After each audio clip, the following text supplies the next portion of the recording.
है समाधि खाद का। हम किसान भाई, हमारे घर में कोई ना कोई पशु रहता है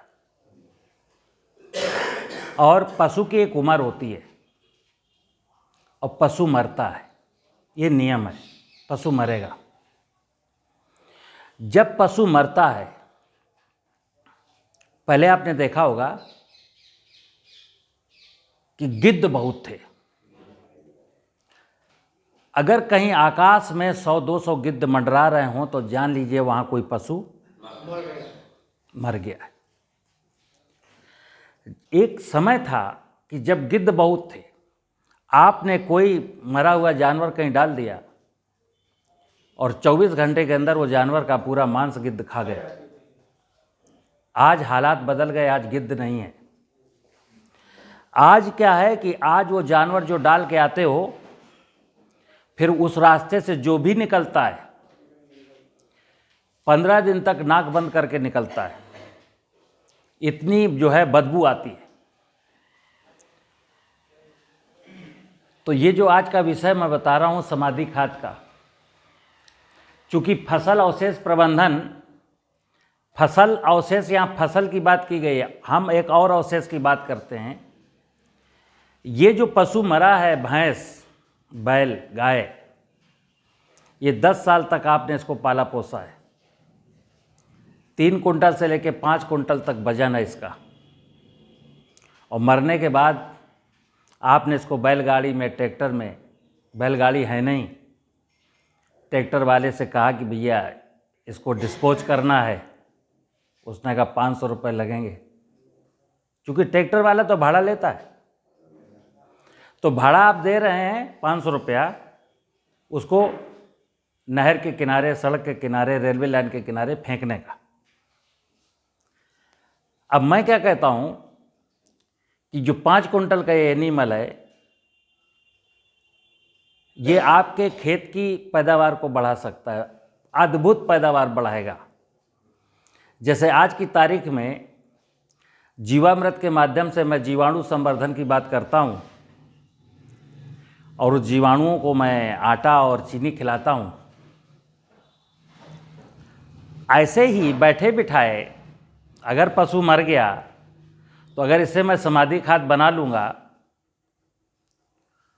तो 5 कुंटल का अगर पशु है तो 5 एकड़ के लिए समाधि खाद हो गई, 4 कुंटल का है तो 4 एकड़ के लिए हो गई, 3 कुंटल का है तो 3 एकड़ के लिए हो गई। एक तो ये पर्यावरण प्रदूषण के लिए अच्छी पहल है।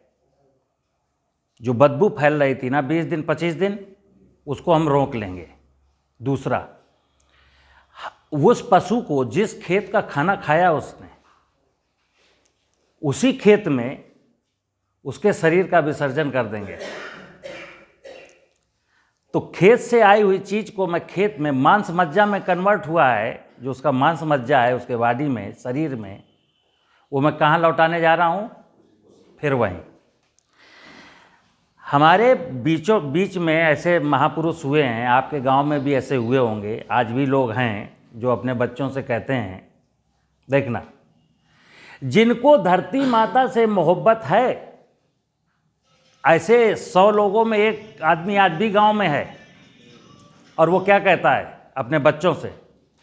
बेटा, जब उम्र होती है मरने के कगार पर, कि बेटा बस एक ही प्रार्थना है, हमको कहीं इधर उधर मत ले जाना, हमको अपने खेत में दफना देना। ऐसा भाव उसके अंदर, जानते हो क्यों? सब लोग तो गंगा किनारे जलना चाहते हैं, लेकिन एक व्यक्ति कहता नहीं, मुझे मेरे खेत में दफना देना। ऐसा क्यों? वो जो ऐसे पुरुष है ना, वो बहुत संवेदनशील हैं। उनके दिमाग में ये बात है कि इस पूरा संपूर्ण जीवन जिस जमीन का मैंने खाया है, इस शरीर भी वही निछावर हो। इस सोच के साथ मेरे दिमाग में ये कॉन्सेप्ट आज के 18 साल पहले आया था। और इसकी वजह थी कि एक समय था 18-20 साल पहले बायोडायनेमिक फार्मिंग का, कि गाय की सींग में गोबर भर करके उसको शुक्ल पक्ष में ज़मीन में गाड़ देना है, फिर कृष्ण पक्ष में निकाल लेना है, फिर उसके गोबर का जो अंदर का चूर्ण है वो 10 ग्राम चूर्ण लेकर के 50 लीटर पानी में एंटी क्लॉकवाइज उसको घोलना है, उसके बाद स्प्रे कर देना है, फसल की पैदावार बढ़ेगी। हम किसी विषय को, आपसे भी निवेदन है, दर्शन और विज्ञान या आध्यात्म और विज्ञान, आध्यात्म के साथ विज्ञान नहीं है तो उदासी का नाम है, आप जीवन भर उदास रहेंगे। और विज्ञान के साथ आध्यात्म नहीं है तो बेहोशी का नाम है, आप बेहोशी में जिएंगे। तो आध्यात्म और विज्ञान का समन्वय हमको खुशियों की ओर ले जाता है, हमको सही जीवन का रास्ता बताता है। जैसे बैलगाड़ी जो है वो आध्यात्म और विज्ञान का समन्वय है। देखिए आप, जो बैलगाड़ी की डिजाइन है, एक लकड़ी का ऐसा स्ट्रक्चर बनाओ, उसमें 2 पहिए लगाओ, ये विज्ञान है। और बैल क्या है? आध्यात्म है। बैल भी जिंदा रहेगा, मेरा काम भी आसानी से होगा। और ट्रैक्टर क्या है? विज्ञान है। यहाँ आध्यात्म का कोई वास्ता नहीं है। तो जो सींग की खाद है, मैं सोच रहा हूँ कि जो गाय का सींग है वो एक प्रोटीन है जो डाइजेस्ट होने वाली प्रोटीन है, डाइजेस्टिबल प्रोटीन। सींग हमेशा ज़मीन में गाड़ देंगे तो वो गल जाएगा। बाल नॉन डाइजेस्टिबल है, जैसे हमारा नाखून है, ये ज़मीन में गिर जाएगा तो डाइजेस्ट हो जाएगा, लेकिन बाल नहीं सड़ता, ठीक है ना। बाल भी प्रोटीन है, लेकिन ये नॉन डाइजेस्टिबल प्रोटीन है।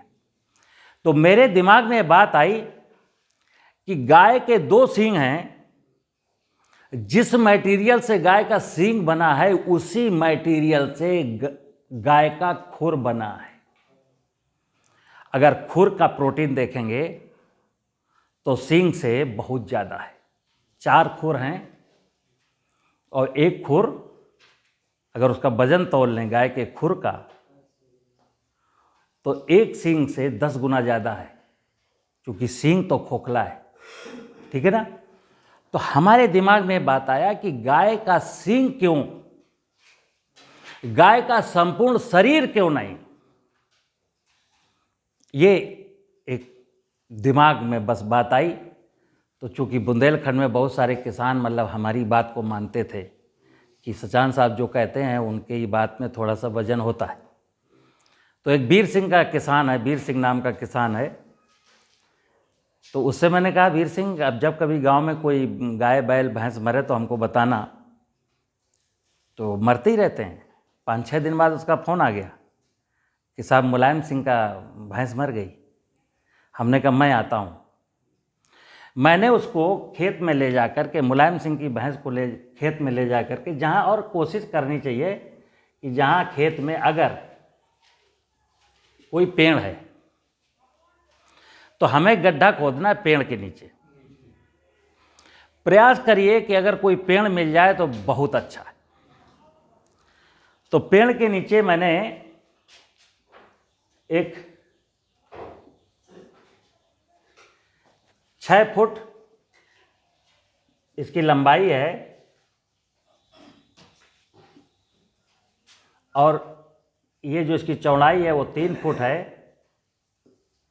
और गहराई उसकी 3 फुट है।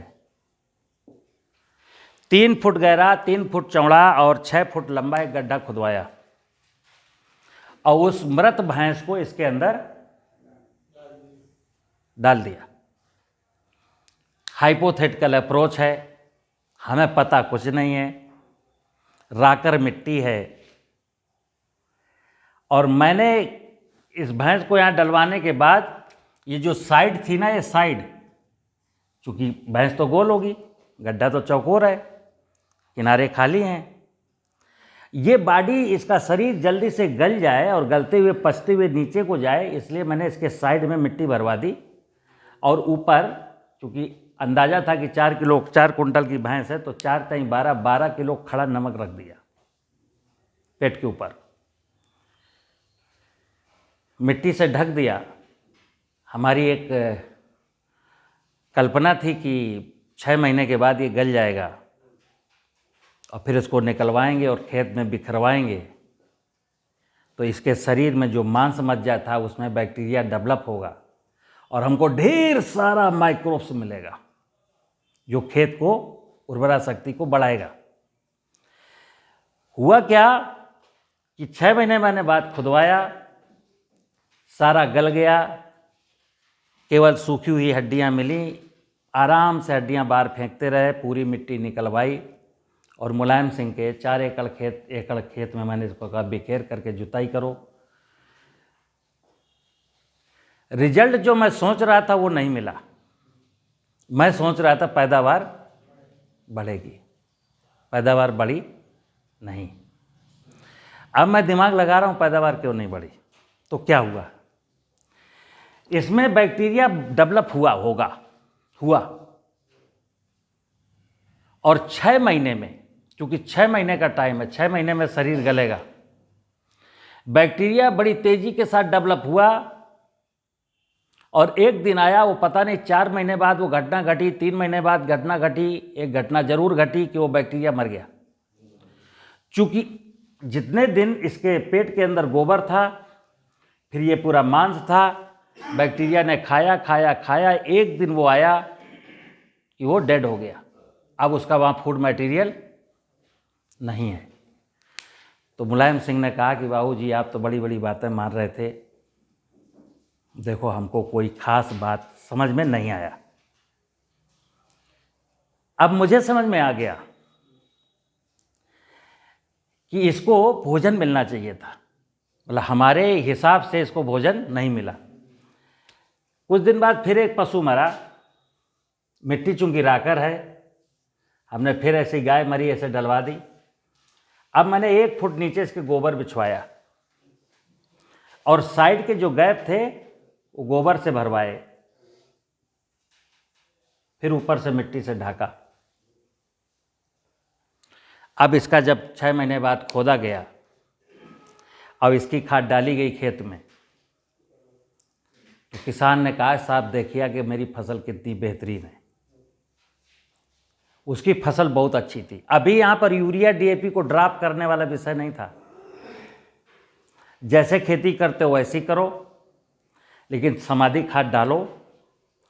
तो इस किसान की पैदावार 3 कुंटल प्रति एकड़, जहाँ 10 कुंटल पिसी हो रही थी वहाँ 13 कुंटल पिसी हुई।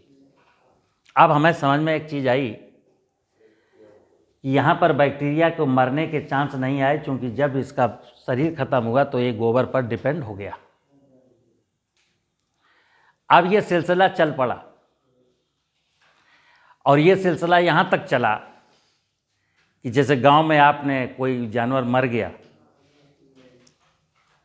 उसको डिस्पोज आप करने के लिए झगड़ा हुआ।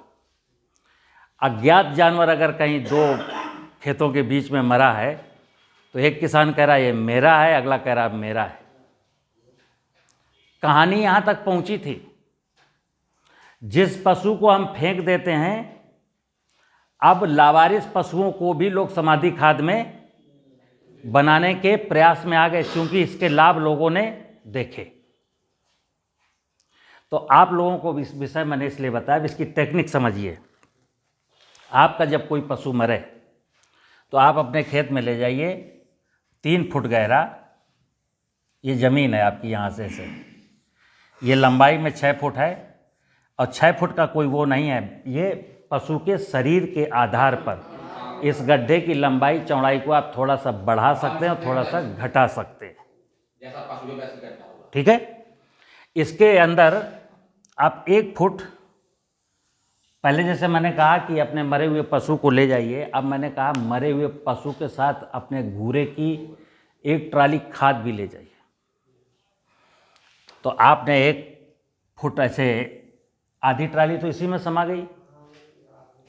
फिर उसके ऊपर आपने अपना मरा हुआ पशु डाल दिया, फिर आधी ट्राली से ये साइड के चारों तरफ के वो भर दिया। इसके ऊपर आपने वजन, अगर आपको लगता है कि हमारा ये पशु 4 कुंटल का है, तो 1 कुंटल के हिसाब से 3 किलो, 3 केजी खड़ा नमक,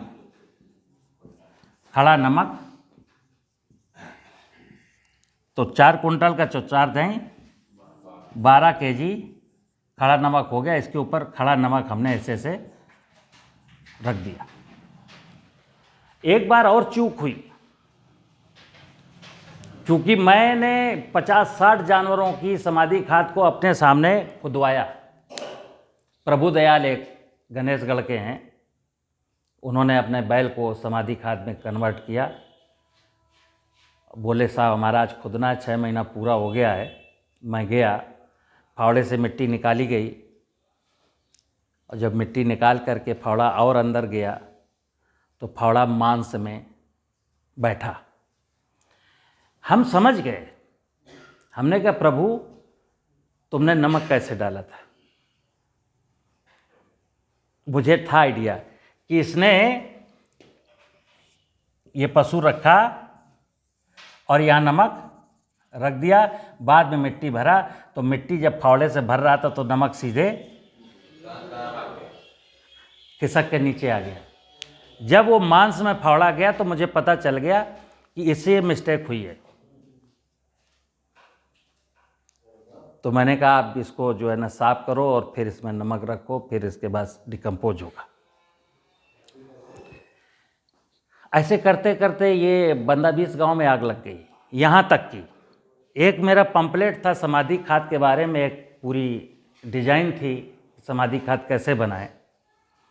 यहीं पारीछा के साथ बेहटा गांव है, बेहटा पालर, वो महेश राजपूत आया था एक उस दिन। किसान मित्र हुआ करते थे उस समय, तो ये हमारा बहुत जागरूक किसान था। बेहटा पालर में एक किसान ने अपने मृत गाय की समाधि खाद दी अपने खेत में।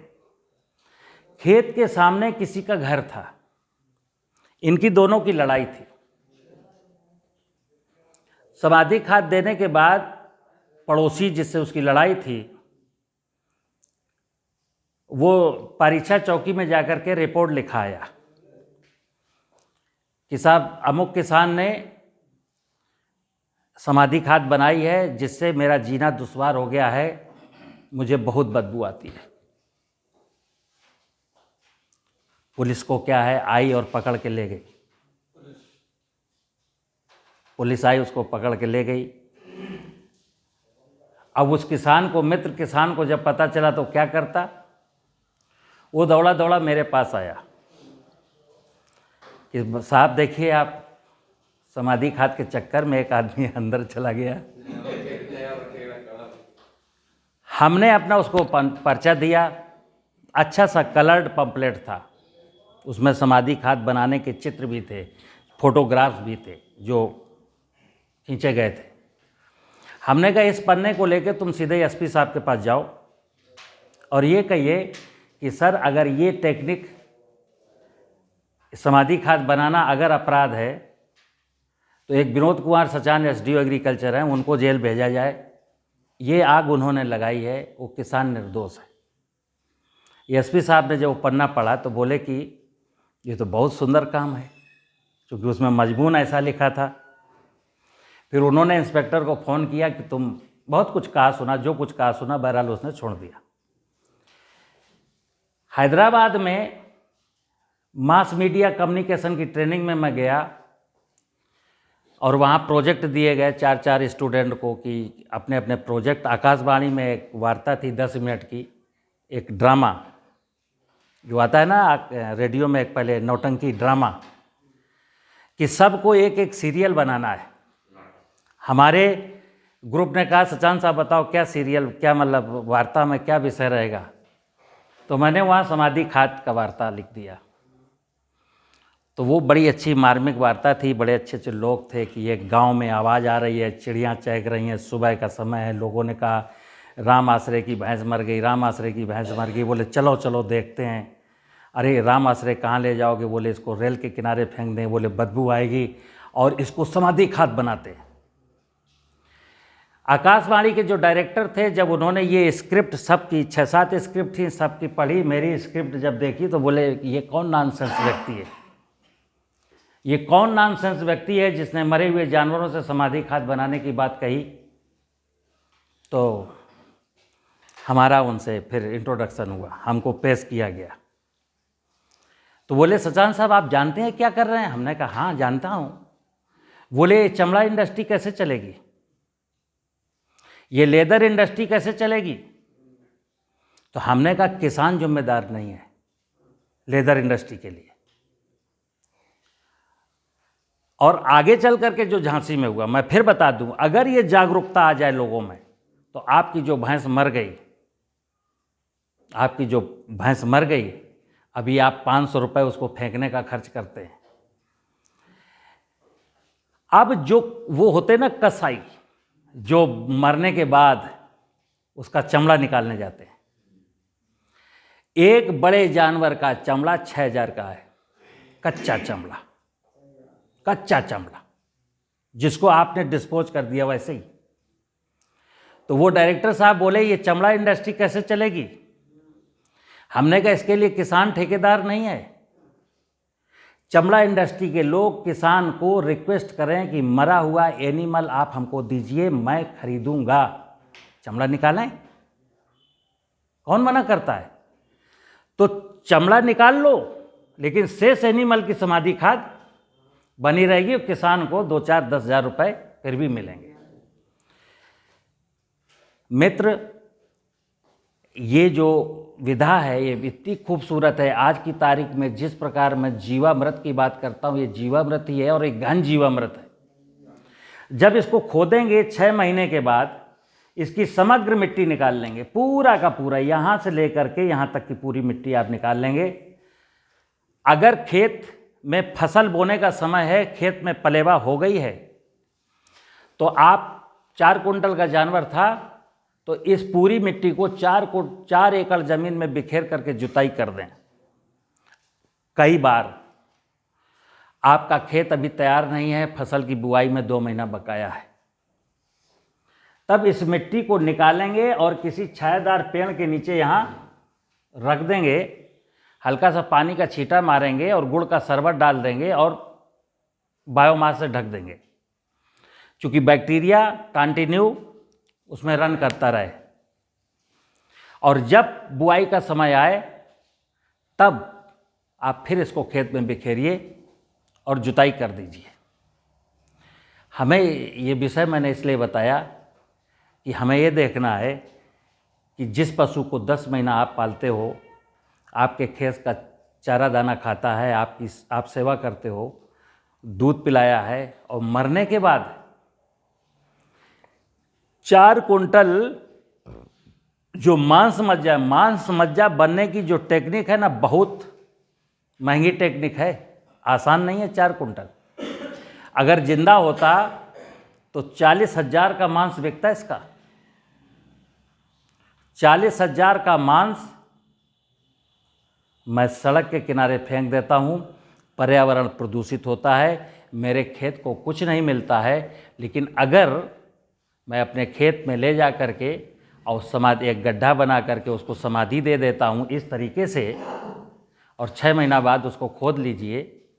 जो विधि मैंने बताई है, किनारे अगर आपने गोबर से भर दिए हैं, भरने के बाद उसके शरीर पर यहाँ नमक डाला है, रखा है ऊपर, और फिर मिट्टी से ढका है, तो 6 महीने के बाद आपको बहुत बेहतरीन किस्म की खाद मिलेगी।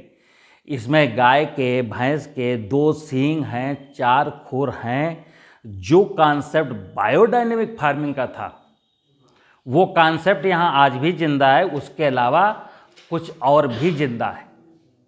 बस एक दिक्कत है, कई बार आपने जहाँ इसको समाधि खाद दी है, लोगों ने बताया कि साहब हमारे यहाँ तो कुत्ते खोद गए, ये भी घटना घटेगी।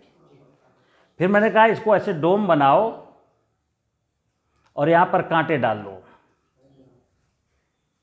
कटीले झाड़ियाँ, क्योंकि ऐसा भी होगा कि जंगली जानवर कोई आएगा, खुशबू है, वो इसको खोद के फेंक देगा, उसको खाना शुरू कर देगा। आप वो ढका नहीं है तो फिर वो प्रोसेस रुक जाएगा। ये भी हो सकता है। तो हमें उम्मीद है कि आपका जानवर जब मरेगा, आप लोग ऐसा करके देखिए। अल्टीमेटली ये सब हम क्यों बताए? क्योंकि आपका जो ये खेत है ना, इसकी उर्वरा शक्ति को बढ़ाना है। फसलों का अवशेष प्रबंधन इसी उर्वरा शक्ति को बढ़ाने के लिए किया जा रहा है। आग जलेगी, धुआं निकलेगा, पॉल्यूशन होगा, ये आप दिमाग में मत रखिए। ये जिसको रखना वो उसे मुबारक। आपका ये है कि ये मेरे खेत का बायोमास है और इस पर हमारे खेत का अधिकार है। अगर माँ को मैं चीज़ें रिटर्न करता रहूँगा तो माँ मेरी समृद्धशाली रहेगी और मुझको अच्छा अन्न कम लागत के देती रहेगी। समझ में आया?